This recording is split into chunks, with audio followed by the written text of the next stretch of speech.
അപ്പോൾ ഗൈസ്, ഇന്ന് രാവിലത്തെ നമ്മുടെ ബ്രേക്ക്ഫാസ്റ്റ് എന്ന് പറയുന്നത് പഴങ്കഞ്ഞിയും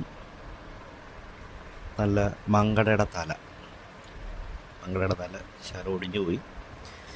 മങ്കടയുടെ ഇന്നലെ വെച്ച മീൻകറിയും പാവയ്ക്കയും കിഴങ്ങും കൂടെ ഇട്ടുണ്ടാക്കിയ തീയലും, പിന്നെ പാവയ്ക്കയുടെ അച്ചാർ, പാവയ്ക്കയും കാന്താരിയും കൂടെ ഇട്ട അച്ചാർ. ഓൾറെഡി ഞാൻ ഇതിനകത്ത് കൊച്ചുള്ളിയും കാന്താരി മുളകും അരിഞ്ഞിട്ടിട്ടുണ്ട്. നല്ല തണുത്ത പഴങ്കഞ്ഞിയാണ്. കൊച്ചുള്ളിയുണ്ട്. അപ്പോൾ നമുക്കൊന്ന് മിക്സ് ചെയ്ത്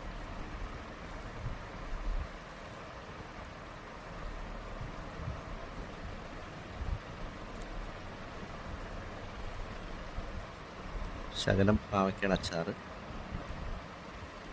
തലയുടെ ഈ മാംസമുള്ള സ്ഥലത്തുനിന്ന് ഒരു പീസ് ഇങ്ങനെ ശകലം പിച്ചിടുക. നല്ല അടിപൊളി ഫ്ലഷാണ്. ഇതിവിടെ വെക്കാം. പിന്നെ ഈ തീയലിനകത്തുനിന്ന് ശകലം കിഴങ്ങ് അത് ഇതിൻ്റെ മേലോട്ട് വെക്കാം.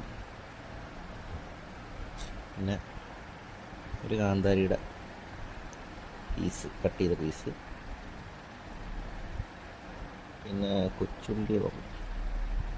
കൊച്ചുള്ളിയുടെ ശകലം അത് ഇതിൻ്റെ കൂടെ വെക്കാം. എല്ലാം കൂടെ ചേർത്തൊരു പിടി പിടിക്കാം, എന്നിട്ട് കഴിക്കാം.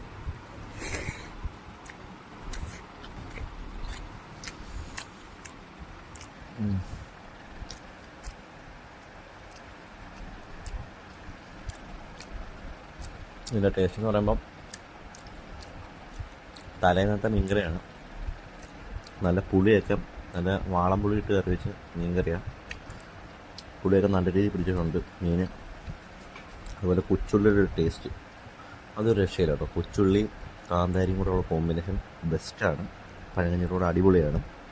പിന്നെ നമ്മൾ ഈ തീയലിൻ്റെ പാവയ്ക്കയും കിഴങ്ങും കൂടെ ഇട്ട് ഉണ്ടാക്കി തീയലാം. ആ കിഴങ്ങിൻ്റെ ടേസ്റ്റും അടിപൊളിയായിട്ടുണ്ട്. പിന്നെ നമ്മുടെ പാവയ്ക്കയും കാന്താരിയും കൂടെ ഉള്ള അച്ചാറാണ് കേട്ടോ. നല്ല കാന്താരിയൊക്കെ വെന്ത് ഉടഞ്ഞിരിക്കുകയാണല്ലോ.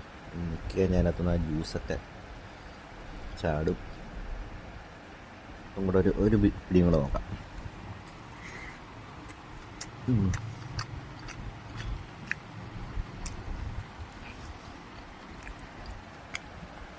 ഒരു രക്ഷയില്ല.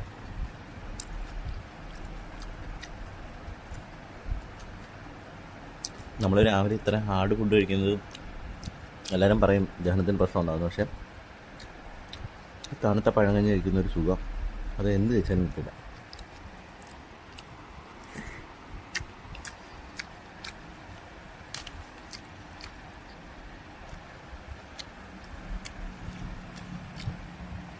അതുപോലെ തന്നെ നമ്മുടെ ഈ തലയുണ്ടല്ലോ, മങ്കടയുടെ തല കഴിക്കുമ്പോൾ എല്ലാം ശ്രദ്ധിക്കേണ്ട ഒരു കാര്യമുണ്ട്. ഈ തലയുടെ അകത്ത് ഇതുപോലെ ഇതിൻ്റെ കരൾ പോലൊരു സാധനമുണ്ട്. ഇതിൻ്റെ ഒരു ടേസ്റ്റ് അതൊരു രക്ഷയില്ലാത്ത. നമുക്കിത് പകുതിയാക്കാം. ഇതിനകത്ത് ഒരു പാവയ്ക്ക അച്ചാറിൻ്റെ ഒരു പീസ് എടുത്ത് വെക്കാം. ഇവിടുന്ന് ആ തീയലിനകത്ത് ഇടുന്ന കൊച്ചുള്ളി മുളകത്ത് വെച്ചിട്ട് എല്ലാം കൂടെ ചേർത്ത് പിടിക്കാം.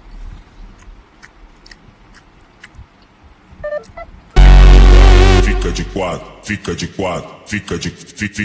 quatro. Esse é o Fenec, é o brabo da putaria. Queimo no queimo, queimo no queimo, queimo no queimo, queimo no queimo, queimo no queimo, queimo no queimo.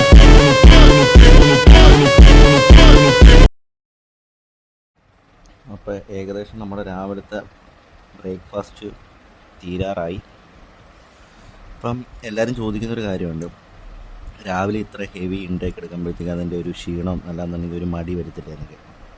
അപ്പം ഞാൻ പറയുന്നൊരു കാര്യം, ഞാനൊരു 5-8 വർഷമായിട്ട് ഈ പഴങ്കഞ്ഞി തന്നെയാണ് ബ്രേക്ക്ഫാസ്റ്റായിട്ട് പ്രിഫർ ചെയ്യുന്നത്.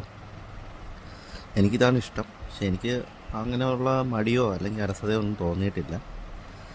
പിന്നെ വർക്കൗട്ട് ചെയ്യുന്ന സമയത്താണെന്നുണ്ടെങ്കിൽ നമ്മുടെ ബോഡി അത്യാവശ്യം ബൾക്കാകാൻ വേണ്ടി സഹായിക്കുന്ന ഒരു ആഹാരം ഇത് തന്നെ ആയിരിക്കും. അപ്പം അത്യാവശ്യം ബോഡി ബൾക്ക് ചെയ്യാനുള്ള ആൾക്കാർ ഇത് പ്രിഫർ ചെയ്യുന്നതിന് കുഴപ്പമൊന്നുമില്ല. പിന്നെ എല്ലാവരും പറയും ഈ റൈസ് എന്ന് പറഞ്ഞാൽ ഷുഗറാണ്, ഷുഗർ കൂടാൻ ഇതാണെന്നൊക്കെ പറയും. പക്ഷേ കാന്താരി അതിന് ഷുഗറെല്ലാം കൺട്രോൾ ചെയ്യാൻ നമ്മളെ സഹായിക്കുന്ന ഒരു സാധനമാണ് കാന്താരി. അതുപോലെ തന്നെ പാവയ്ക്ക. പിന്നെ നമ്മൾ നോർമലി ഷുഗർ അവോയ്ഡ് ചെയ്യുന്ന ഒരാളാണെന്നുണ്ടെങ്കിൽ റൈസിൽ നിന്ന് അധികം ഷുഗർ കയറില്ല. അപ്പോൾ ലീൻ മസിൽ ബിൽഡ് ചെയ്യാൻ ആഗ്രഹിക്കുന്ന ആൾക്കാർ ഇത് ഒഴിവാക്കുന്നതായിരിക്കും ബെറ്റർ. അത്യാവശ്യം ബൾക്കിങ് നോക്കുന്ന ആൾക്കാർ ഇത് കഴിക്കുന്നതിന് ഒരു കുഴപ്പമില്ല, റിസൾട്ട് പെട്ടെന്നുണ്ടാവും. ഒരു കാന്താരി ഉണ്ട്. കാന്താരി മുളക് രാവിലെ മോർണിംഗ് കഴിക്കുന്നത് ഏറ്റവും നല്ലതാണ്. നമ്മുടെ ഡൈജഷൻ അതുപോലെ തന്നെ ഡയബറ്റീസിനൊക്കെ പറ്റിയൊരു സാധനമാണ് കാന്താരി മുളക്. വീട്ടിലപ്പം ഞാൻ തന്നെ കിളിപ്പിക്കുന്ന കാന്താരിയുണ്ട്, അതാണ് ഞാൻ ഉപയോഗിക്കുന്നത്. പുറത്തുനിന്ന് മേടിക്കേണ്ട ആവശ്യമില്ല. അപ്പം അടുത്തൊരു വീഡിയോ ആയിട്ടും വരുന്നതായിരിക്കും. അപ്പോൾ അതിന് നിങ്ങളുടെ സപ്പോർട്ട് വേണം. ലൈക്ക് ചെയ്യണം, ഷെയർ ചെയ്യണം, കമൻറ്റ് ചെയ്യണം. നിങ്ങളുടെ അഭിപ്രായങ്ങൾ കമൻറ്റായിട്ട് അറിയിക്കണം. Okay, thank you.